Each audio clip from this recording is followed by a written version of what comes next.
Hello guys, ngasi su RR story na mayam butaram nokchari ngasi su mayam gi damakta yamna kiba wari ma puduna laksari wari se nungai gani khanje mata manghandana wari se hona batau jarge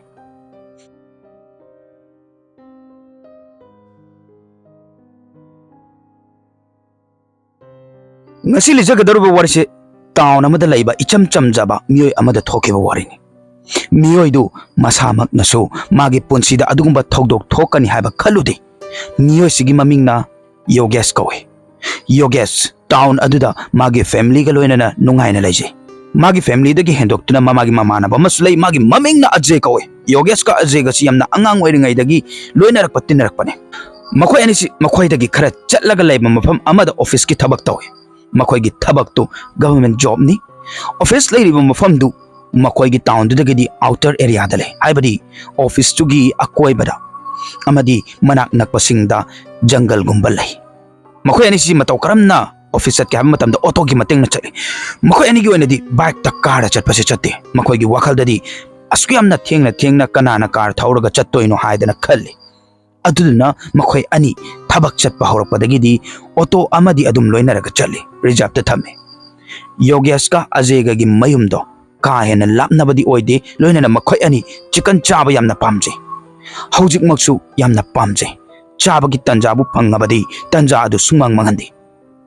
punna phaminaraga adum chamine makoi ani dagi ka hena pamba hairagadi Yogesh ni madi chicken bigi bo hairadi atai te thadok pasungam gani haiba adu mamine ado matam duda Yogesh se chahi kunthra mathoi kunthra dai de leram gani mahak luhonge macha su lerabane nongma mahak office ta lai adu bu numit to masangam nam dev adu na makoi gi lunch break laiba matam duda mana magi marup Ajay da ai isa singa maktre adu na ai hana halam magedana haiba aduga magi senior sing dudagi ayabas lawre aduga magi mayum da auto ma pharak laki mayum yor padadi Yogesh na mama da ai isa nga maktre adu na ngan halabani haire family na mabasu phajani yengchen bire adu mai do na numitum zo hokre mathangi numitam lai adu numitu dadi hena mahak masangam da ba helame matau du da mama office to chalurano nasado ngamdabanina maduduna maru kasu oidena haibadagidi mahak to office to chatkide mahak laktrabanina Ajay su mathanda office leba auto da halakpasu mathan halai mahak na office ta su Yogesh laktabagi inform phajana tawrami aduduna makoi gi senior sing na su khangba ngamme maramdi mamangda Yogesh masangam dabadagi mayumda hankibani habs asum na hauki mathangi namita office chatringa Ajay na Yogesh su kamai na tawrigi haidana hangba laki Yogesh ngasidi khara fare office to ngasidi chatlage na haire asumna Ajay hakfam duna ngaire aduga Yogesh tu thuna sasat loisallaga office ki damakta auto da thoglaki auto thauna auto driver aduna Yogesh ta ngarang laktra di kadawrage haiduna hangki maduda Yogesh aido ngarang isangam dabadagi laktabani na hai maduda driver duna o ai shortcut lambi du da chatkharboi ningore na hairak Yogesh ngakna asamba lambi ke dorage aduda chatpabu ke doge na hang maduda driver du nasu ha kashi tokdi adubu adugi lambi duda na hakcha thokcha sindi tawgano na haire wafam duda Yogesh karimta khandana hoi na hairaga makhata na warisana bahoki asumna makoi office to yorki adu mai tawdana office ta changduna office to attend tawrame mamangda mahak narurabani numit nini mukti narobani adu naba hagalak paduda mahak ahauba karigumba amadi chaning masi aikoi disu tawe karigumba naroba taragadi naba phagalak pada ahauba adum chaning bani aduduna Yogesh su mana mayumda yawringe lambida fried chicken gumba amadi chakrage haidana khalle mahak plan tawraga thamkre mahak na Ajay da bai nang chicken ga chaning dro asaidi naba phagalak pagi chicken ga do yamna chaning mana lore hauren hanbada chaki sidana na hangib maduda Ajay na su aidi ngasi yumda aruba thabak ama lehawe aduduna ai ngasi di chabadi pharak tarani nang chaning bataraga su nang adum chalo aduga charu cho kaisu kaide na haire aseng bagidi moigi office tu gi manakta khara chatle hairaga dukan ama layeb dukan du chicken yuan bagi damakta yamna su maming chatleba yamna hawe na haina yeba mayamna su aduduna Yogesh su Ajay da hoi nang thabak leirabani na nang hana chalamo ai atopo auto ma pharaga dukan du dang haktang khame hairaga ai chicken do charaga ai amuko na yumda hallage na haire adumna tawdana Ajay di magi pungfam du da adum mayumda hankare ꯑꯗꯨꯃꯥꯏꯅ ꯇꯧꯗꯅ ꯌꯣꯒꯦꯁ chicken ꯆꯥꯅꯕ ꯍꯥꯏꯗꯅ ꯃꯥꯒꯤ ꯑꯣꯐꯤꯁꯇꯨꯗꯒꯤ ꯁꯨꯝ ꯇꯞꯅ ꯇꯞꯅ ꯈꯣꯡꯅ ꯊꯣꯛꯂꯛꯄꯅꯤ ꯃꯇꯝꯗꯨ ꯄꯨꯡ 9 ꯑꯗꯨꯋꯥꯏꯃꯨꯛꯇꯤ ꯇꯥꯔꯝꯃꯅꯤ ꯅꯨꯡꯗꯥꯡꯒꯤꯅꯤ ꯃꯍꯥꯛ ꯗꯨꯀꯥꯟꯗꯨꯗꯁꯨ ꯌꯧꯔꯦ ꯃꯍꯥꯛꯅ ꯌꯧꯕꯗꯗꯤ ꯗꯨꯀꯥꯟꯗꯣ ꯊꯣꯡ ꯂꯣꯜꯂꯒ ꯂꯩꯔꯝꯃꯦꯕ ꯃꯥꯁꯨ ꯉꯛꯑꯦꯕ ꯀꯔꯤꯅꯣ ꯗꯨꯀꯥꯟꯁꯦ ꯊꯣꯡ ꯂꯣꯜꯂꯒ ꯂꯩꯔꯝꯃꯤꯁꯤꯅ mahakna hauna chani haiduna khallaga laaga dukan do lolaga lerambadudadi mahakto nungai tabasu phawe aduna hanadagi hauna charani haina khallaga laaga chaba phangaroi khanbada mahak chaning bado amuka hen helakhib kai tausi ge haina khalle masi manak nakpada kari kari karamba dukan laige haiduna su hangadabasu mi amadasu uba phangdaba mafam do mi ka haina leibasu natiba adubu yogesh kaidoruni खर ममांगदा अमुक चलगा दुकान मचागुंबा अमा Lebra येंगे हाइदना माजे चटपा होरे अदुमना सुम मखोंगना लाकपदुना पुंखाय मदि हौख्रे लंबी दुदा चटपदसु महाकना वखल मयामम सु खल्ले office की थबकी अदगी युमगी मयाम अमा खल्ला खल्लगा चटपदुदा महाकसु भाबतो ओइरेदा भाइबा तारे अदुबो जगह अमा लाकी महाकना लाकपा जगह अदुदा चिकन थोंबगी यामना मनम नुंगसीबा मनम अमा Laki yam थेना नुंगसीबा mahaksu wakal khalambadagi chap lepe aduga manamdu namme hais masidi onthokna manam nuksireda ais masida chalaga ai sungsoi soidana charagena khalle mahak manamdugi matung inna inadana jaga amada yorake mafamdugi nak yachu uwa mayama mana koishalaga le loinana jaga ado road tudagi khara off road oiba jaga amani hairiba mafamduda ahannu pahama phamaga leirame mahakna chicken fried kana tawre mani magi manaktu dagini manamdu laido madu ubada yogesh ti tinga je chumba khanghoudri ahandugi manakta change aduga ai chicken do pamen hairi ahandu nasu hoi ngak ngairo na hairi magi mamangdu dasu khara tekba phana ma tharaga lei yogeshu yam wana tawdana famme aduga ahanduda madu pek tawbiro na hairi adumna phammaga pep tawro haibadudha yogesh khanghaudana magi wakhalda karigumba malaki karigumba makhangi baitare aduga ahanduda hangbane aduga ka haujiki sigumba matam sida kakana sida phammaga dukan hangsi karigino na hang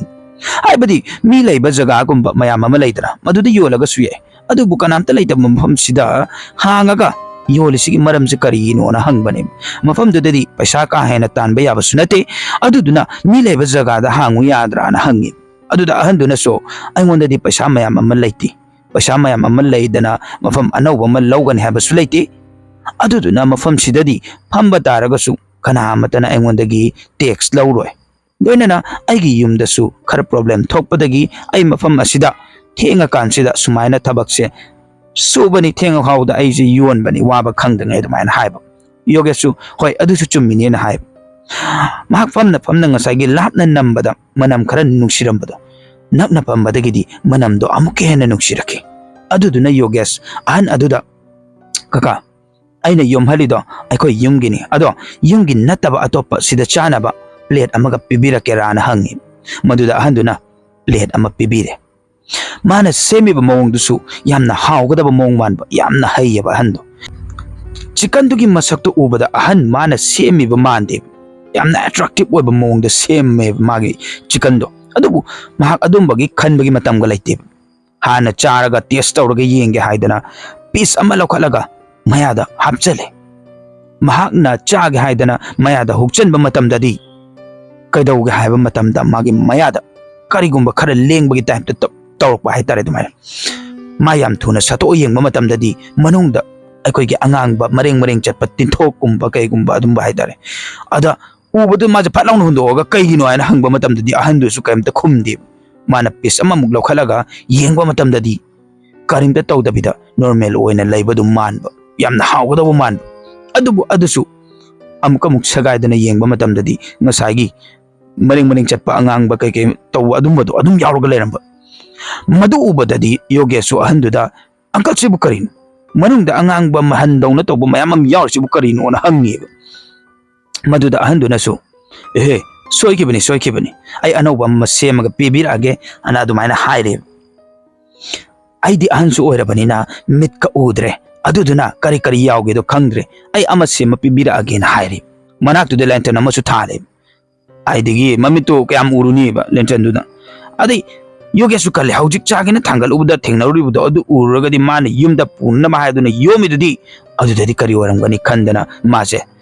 यारे यारे काका सेंबिरुरनु आई अतोपा अमदगी लौरगेना हायरे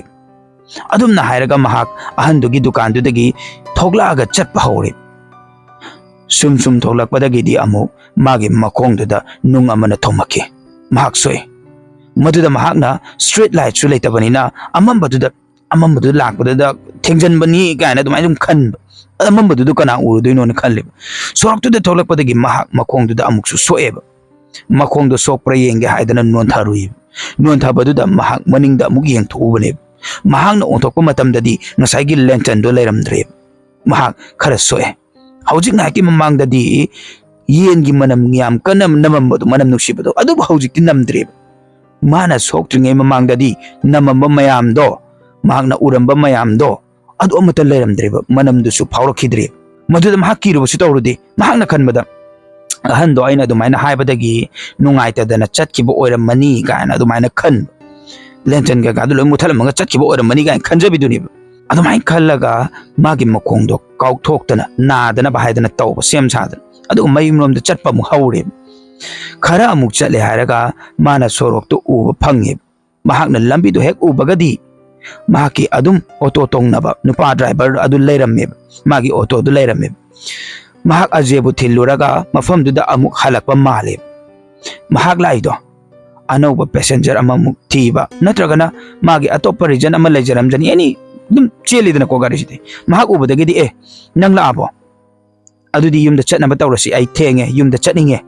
असुमना हाइबदगीदी auto driver दुनसु Haima नंगसु युमदा हंद्रिबो